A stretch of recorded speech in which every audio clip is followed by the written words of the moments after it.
So, hello and welcome to our latest episode of the Kip and Kid podcast, Stories from the Hospitality Industry. I'm really happy to welcome Richard here to tell us all about the ups and downs that brought him to where he is in and what makes the hospitality industry so special. So, hi, Richard. Thanks for coming and joining me with this conversation. So, can we just start with an introduction to who you are and what you do?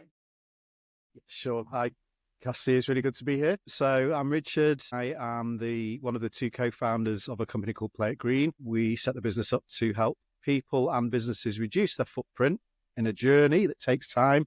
And whilst they're on that journey, have a more immediate impact through nature repair and social giving. Fantastic. So I want to know, because everyone's going to go, what's that got to do with hospitality? But I know it's got a lot to do with hospitality. So we'll get there. But let's start from the very beginning, telling your story. How do you get to where you are? Where did you start? So it's quite interesting. I was talking about this the other day. I'm very lucky to have a business that is the sum total of my life experiences and values. I, from a very early age, used to ask why all the time. It got me into trouble and I ended up getting moved schools because I was a difficult child to teach. I wanted to know why 2 + 2 = 4 and why words meant what they meant. I continued that throughout my whole life. I studied psychology and philosophy because I wanted to know why we do what we do, what's our role in the universe, what's our purpose. I specialised in evolutionary psychology at uni, cognitive development, all the stuff that makes us do what we do. And then in philosophy, discovered conscious capitalism, which is capitalism with checks and balances, but also that uses profit for good rather than just to line the shareholders' pockets. I was strangely told it was a fairy tale. It wouldn't happen in the real world and to go get a job. And I spent 20 years in retail, training and developing people, building teams, changing culture, always knocking heads against the money people. And I ended up getting self-employed, set a business up with a school friend, learned how to scale, learned all about accounting and tax and all the stuff that you need to run a business. And then through scaling that, a not-for-profit approached me. They were basically planting trees in Tanzania and educating communities in agroforestry to create an economy for those communities, aid-reliant communities that suffered from deforestation. And within 5 years, in every project that we were involved with, it was generating an economy and schools were being built and they were getting access to electricity and the internet and banking and things that you need that we take for granted. These communities were growing and getting access to. It was an amazing project. I helped them scale. One of the initiatives we launched was within hospitality, which was where I fell in love with the industry. I got to visit Tanzania and the communities and see the impact that we were having. It was a free initiative for restaurants. I quid on a bill, planted a tree, and we partnered with Lightspeed, the EPOS company, who helped us scale into 12 countries, hundreds of restaurant brands, having a huge impact, planting, up to 250,000 trees a month. I think we were at when I finished there. And when that ended, I was aware of a few things, that trees weren't the answer. I'd met some amazing people from the sustainability world. I'd got to chat with Kate Brandt at Google, the head of sustainability there. She's also head of sustainability at the White House. I became friends with a guy called Jonas Drager at Apple, who's one of their heads of sustainability, and became friends with Dax, the CEO at Lightspeed. And one of the things that they all talked about was nature repair, not tree planting. So it has to be holistic. Everything has to be in balance. You can't just do one thing, because that's not the answer. So it was a case of approaching land, coast and sea and doing all of that. But the other thing that I'd learned was tree planting wasn't the answer to climate change or nature repair. It was part of it, but the biggest part was about behaviour change, a culture shift and doing things differently. And what I learned in my 20 years in retail was that creating change wasn't about telling people what to do, but showing them the value and educating them. And then creating dopamine in those moments of learning and change, because that's what keeps us coming back for more.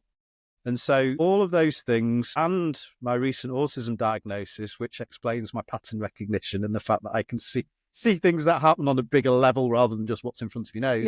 Yeah. It got me to thinking about setting a business up to create that change. Originally, I wanted to go into sports, but I think COVID kind of put pay to that. And Play It Green launched initially as a subscription service for businesses, where we would engage and educate their team, because the change happens with the teams. It doesn't happen with the business. It's the people in the business that change, that creates the culture change you need. And facing the fact that sustainability is a journey, we can't change overnight. So that's where the nature repair comes in, because whilst you're on that journey, you can have a bigger immediate impact through nature repair. And so we do a full holistic, we do agroforestry in Senegal, we do mangroves in Kenya, and we do sea kelp off the coast of Canada. For me, that conscious capitalism even works there, because we employ Indigenous people to plant, to monitor and protect. It's all transparent and blockchain protected. Business itself is completely transparent as well. And the other thing that we do is give 10% of turnover to charity. Again, part of my conscious capitalism, before we make a penny in profit, we're giving money to charity. So the business is set up with its culture and its nature to create positive impacts. And we can still make money from it. Absolutely amazing. And that's conscious capitalism. So, yeah, that's how I got here. Fantastic. Yeah, and I love that it's also just what resonates so much with what we do at Kith and Kin is that being ambitious about something and going, actually, yeah, we can do bigger. It can be more. We can have these bigger, wider ambitions, but also but that's being so embedded in a real understanding, not just an idea, but a proper understanding of purpose, and being driven solely by that allows you to be more ambitious about how you do it and what you do. And it's just, I mean, you know, we've chatted previously for this, and I think what you're doing is absolutely, just so exciting in terms of the opportunity it has to, and it's like you're saying, to really show people how you can have a bigger impact, and to make those cultural changes. And I just think it's really, really exciting. But tell me, how does hospitality get involved in all of this? So I fell in love with the industry. I spent 3 years traveling Europe with Lightspeed and with their teams, meeting restaurateurs and chefs and hearing the most wonderful stories of passion and drive, and everyone's always so friendly. And as a person who's always not felt like I fitted in, and that's probably down to my autism, that I felt a bit different, it was the first time when I'd felt completely welcomed by everyone I met. Everyone. I think there was only one time where I've ever felt unwelcome, and that was when I got pushed by the boss to go talk to Jay Rayner in Marks and Spencer's at Euston. He didn't take very kindly. But it's really interesting what you're saying there, because actually there's a theme running through a lot of these podcasts, and when people are talking about what they love so much about hospitality, and a really recurring theme is this inclusive nature of hospitality, that everybody is welcome and everybody's just accepted into these environments. I mean, obviously, you know, historically there's been pushing and shoving, a bit of difficulty in the industry, but actually as an overall experience, people are drawn into this industry and fall in love with it, because for some of them it's the first time they felt that they belonged somewhere. Yes. Yeah, I completely agree. And I mean, some of the stories that I've heard that I can't say because obviously they're private stories, but would back that up completely. Yeah. You know, and I've met some amazing people, Cyrus Toddywaller, Greg Marchand. We bumped into Jamie Oliver once, and again, he's a lovely guy as well. Everyone from the top chefs down to the people that are running from the kitchens to the tables. They're all wonderful people. They're all kind and caring people. It's interesting because I don't think there is another industry that's the same as hospitality. And I've become quite outspoken in my championing of it. I mean, the fact that the VAT is so high in the UK compared to Europe, the fact that, you know, this national insurance hike is going to hit hospitality worse than most. So many reasons and it props up the country, doesn't it? This is what we're built on, community, and hospitality is a community-focused industry. And I think if you go back to, you know, when you were talking about conscious capitalism, I think even from its very first inception, I think there's been really good examples of conscious capitalism throughout the history of hospitality. I think it's where it, it's where there's always been examples of it. Sorry, I do apologise about this. Biscuit, come here. The joys of working from home and having 2 dogs. And now, yeah. Now the doorbell's gone, dear. What were we saying then? Sorry. I was just saying that in hospitality, there's always been really good examples of conscious capitalism. Yeah. In terms of just that contribution to community. They've been about making more than just about making money. It's the hospitality venues are places for community to. Yeah, I would agree. And I think if you look at the charities in hospitality and how they work, is there another industry that has these amazing charities specifically to help people that have fallen on bad times or need support within the industry? I don't think there is. And No. Again, it's another reason to love it. And genuinely, I hark back to all my trips with Lightspeed, meeting all these new wonderful people within the industry. They all share that trait of wanting to give, wanting to make others happy. And going back to conscious capitalism, that's conscious capitalism wanting to use a business as a force. Yeah, absolutely. So just moving forward a little bit, because part of this is also to demonstrate that whilst there's lots of joy in what we're doing, and actually when you tell a story in 5 minutes, it seems like quite a straightforward, easy path. For almost everybody, there's darker days and mistakes made along the way. I mean, are you happy to share any of that? Yes, because I think it's important to make people aware that life isn't a bed of roses always, and that sometimes it's overcoming the difficulties that makes us stronger and more aware of ourselves and how to deal with those things. The strange, one of the things I learned from mixed martial arts, which I took up later in life, was the further outside your comfort zone you are, the more you grow. Yeah. So I had a previous role with a company that I helped scale with, I would describe as a probably narcissistic boss. How narcissists and autistic people don't mix. I am very guilty of wanting to please people and try and fit in. And if I become enamored with a cause, it becomes my life goal, just like Play It Greet is now, to scale globally and have a global impact. And I was helping this business scale, but constantly being told I was lazy, I wasn't working hard enough, I wasn't doing enough. And it wasn't like there were any measurements or any, you've not achieved this or you haven't done that. It was literally, this is how I feel and I'm going to tell you. And bit by bit, it eroded my self-confidence and my self-belief to the point where I felt that I wasn't worthy, I wasn't good enough. And I already suffer from imposter syndrome. It's something that a lot of autistic people do. Yeah. And it became almost a cycle of self-doubt that got worse and worse, and it led to sleepless nights and anxiety. Eventually, I remember I was sat on a train station coming back from London, and there was a fast train going past every 2-3 minutes, and it didn't stop, and it was going at 120 miles an hour through the station. And it just crossed my mind that I could stop all these negative feelings just by stepping in front of that train. And it was a real low point. And the thing that stopped me was the fact that I have kids and I have an amazing wife and parents who are still alive. And it was what would it do to them? And I'm fortunate that because of my nature of always wanting to leave a positive impact and legacy, I didn't do it. Because for me, that's how people would remember me. And it would, my wife and my kids would be like, what have we done wrong? What have we missed?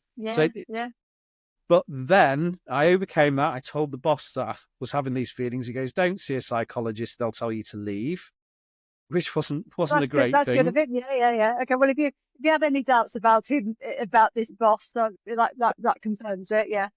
Yeah. And then about a week and a half later, other things happened. And I went home, and it was what I thought at the time was a breakdown and was diagnosed as. But since my neurodiversity, my autism diagnosis last year, it was probably an autistic meltdown because I'd lost complete control of the situation. And as we were saying before the podcast, I need processes and systems and routine. And hyper perform, I overperform, I work really hard and can do so for hours on end. But that has like a negative tilt as well, because you don't look after yourself, and self-care is really, really important. But since the diagnosis, I'm much more self-aware of things, and also being able to talk about it. An interesting one, Kirsty and I lost twin babies 14 years ago, last 2 weeks ago it was. And I did a post on LinkedIn, and I had 4 other fathers that had been through the same thing send me private messages saying, thanks for sharing. It's made them think about it more and try and cope and come to terms. And as I said to them, it never goes away. It doesn't really get any easier, but you just learn how to cope with it better. Yeah. Yeah. And yeah, so, that was the lowest point in my life. I don't think I'd ever felt sadder or more, even when we lost the girls, I wasn't suicidal. But at this point in my life with the job, I was suicidal, but I overcame it. And I think I'm a stronger person for it. I'm a more aware person, and I've set my business up the opposite way. So Yeah. we don't have forced work hours. We don't have a forced work location. We don't expect people to overwork. They have we have targets and we stick to them. They're agreed targets, and everything is run in the sort of business I'd want to work in. I think that's the best way to describe it. Isn't it? That is really important. I mean, that is what a lesson to learn. I mean, obviously you've learned it a very hard way, and nobody, you don't want anyone to have to suffer in order to get something out of it. But it is good that you have had that opportunity to reflect on it and say, actually, that isn't the sort of leader I want to be. And that actually that understanding that compassionate leadership not only is an option, but I mean, I will say every single time it works better. It works better. And again, it comes from that being purpose driven in the first place. If you've got a purpose and you're driven by it and your team's driven by it, then how can you be anything other than compassionate leader in terms of everybody's trying to achieve the same thing, and we're all trying our hardest. Pretty much. I mean, this is the thing, isn't it? Pretty much everybody gets up every day and tries their hardest. That's my belief. I think they are. That doesn't mean that you're not having a bad day, but you're trying your hardest. Yeah, I'd agree. And I think when people feel valued and understood and listened to within a business, then they are more likely to be productive and happy and have less sick days. And it's when you look at doing good, being good, having a conscious business, there's so many reasons for doing that and so few reasons for not. Yeah, absolutely. Yeah. I think what happens is businesses tend to become, don't get me wrong, I know there's pressures. And if you look at hospitality as an industry, there are so many pressures on the industry post-COVID and how it's changing. And so we look at the bottom line and we forget about everything else. We look at the profit margin. And I think that actually, if you play a slightly longer game and run the business consciously and treat the team how they should be treated, that you are investing in a more sustainable future for the business. And we're not talking trees and footprint reduction, but the business, being able to recruit better staff, retain staff. And the thing with that is it has the knock-on effect that your customers see that. And so it grows. And, going back to how we work with businesses, the businesses that work with us, whether it's on our workforce subscription or whether it's as we work with hospitality, just adding £1 to a bill to plant 2 trees and give 10p to charity, it creates a different culture, a different feel to the business, that the business is there and during its normal everyday operations, it's doing good. It's not just making money. And that is very attractive to Gen Zs and millennials. Yeah. Without a doubt. Yeah, absolutely. And I think there's that whole thing that I think what people get stuck in the trap of is that they see, I don't know, maybe it is that older generation thing, the Gen X thing of like we grew up seeing that. Well, actually, no, we did. We definitely grew up in a world where we were valued by how hard we worked and how many hours we worked rather than actually any output. It was just, you need to be here, you need to be seen to be doing stuff and just keep going.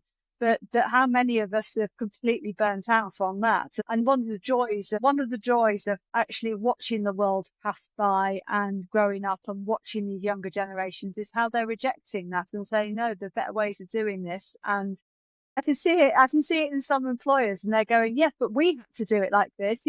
I was at an event the other day and I was talking about my experience when I started in hospitality, and I was about to say they're working 80-hour weeks. And I said, I can't possibly have worked 80-hour weeks. And then I thought, well, maybe it didn't, but I was definitely working 60 plus. It was just standard. You didn't have full time in hospitality meant 60 hours.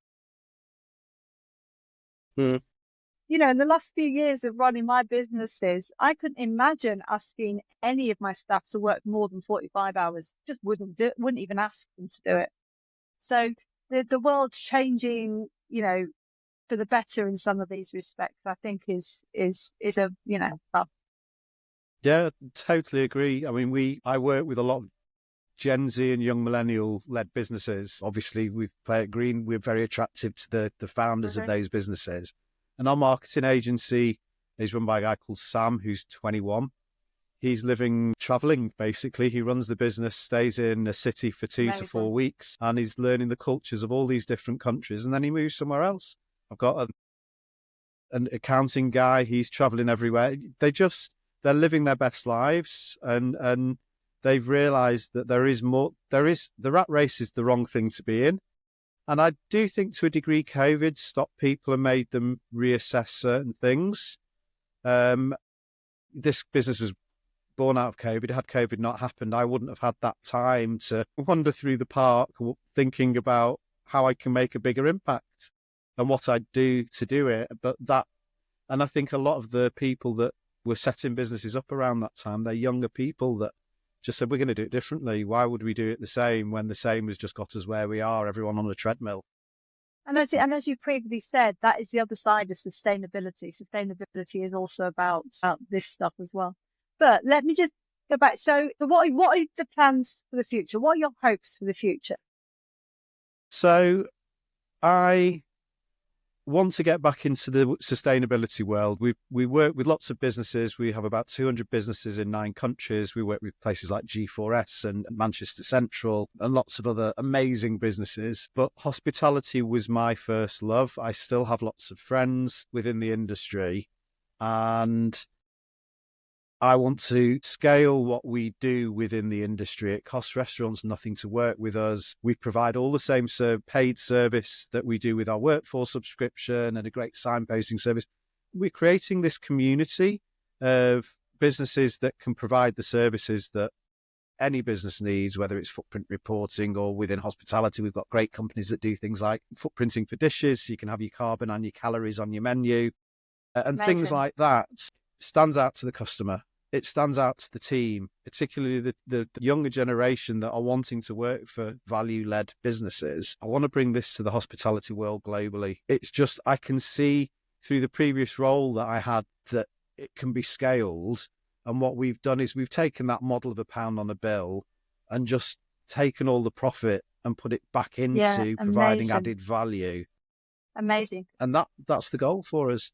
Because in so many cases before, I know as being an operator that you can sign up to some of these things, but by the time someone's put £1 on the bill and then everything else has gone, actually not very much is going to the charity or to whatever cause it is you want it to be. Or, I mean, even when previously, way back when, before this was what people did, but way back when I was trying to do it in one of my venues, and you had to do all the admin side of that as well. You had to take the money and then how do you put that on your accounts? Where's it going? All of that. But all of it, your system is taking it all out, all of the admin, all of the difficulty, the guarantee that the money is actually getting invested properly. All of that is being dealt with. And from an operator's point of view, all they need to do is basically give you a call, isn't it? It's that simple for them to get involved. Pretty much. Yeah, pretty much. And the beauty with what we do is everything's blockchain. So all of the nature repair processes, we can tell you who's planted what, where and when, how much it's grown by. We're about to launch some new data that we work with Salford University on to present on hours of employment generated and number of women empowered and food scarcity reduction.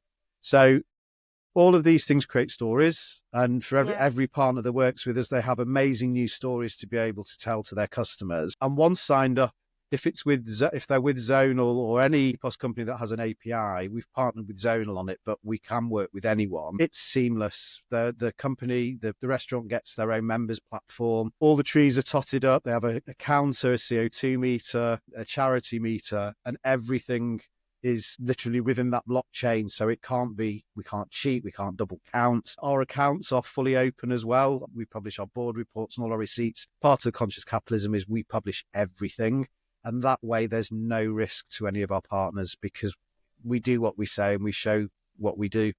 And it is so exciting. I mean, it's so exciting that, I'm saying this, although this isn't the exciting bit, but I'm excited so much so that Kith and Kin is partnering with you. So you're now one of our partners and we're Amazing. looking at how we can further work with you. Because, there is that whole piece around, Kith and Kin is a purpose-driven business.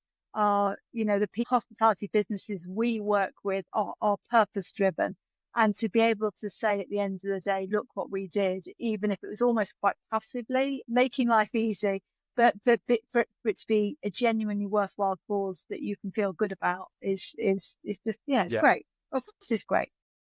Thank you. And plus, we have all these templates and policies and all the education that helps those operators take the first steps, because most of the first steps around sustainability, they can do themselves, whether you're a single site restaurant or a big group, you can do the majority of the initial work yourself. It's only when it comes down to things like having a carbon footprint report and a net zero plan that takes that report into account that you need to start getting people in, but we can signpost to those people as well. So even that work and all of that research, we make easy.